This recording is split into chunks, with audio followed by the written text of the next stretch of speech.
And there's this object orbiting Earth. It's on NASA's server. It's estimated 15 tons. They won't mess with it because it makes no sense to mess with it. You don't know what type of self-defense system or mechanism this thing may have. It's estimated to be there for 13,000 years.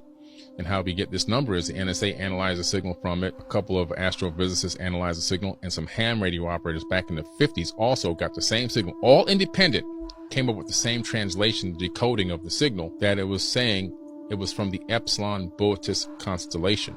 Time magazine picked this up in 1960. Then I saw some reports of it following Sputnik, when Russians sent Sputnik to orbit the moon and come back.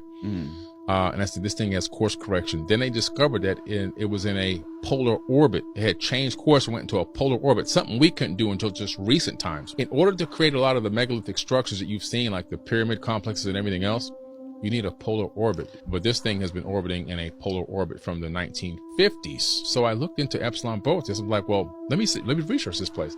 Found out there's something called a void there. This void is called the Boötis void. Michio Kaku, the famous theoretical physicist, talking about it. And he said that in that void, it looks like light's being bent around that area.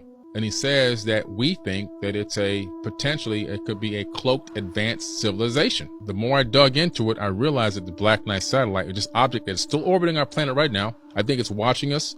And I believe that it's using quantum entanglement to transmit everything in real time, what's going on Earth, back to home base at Boötis.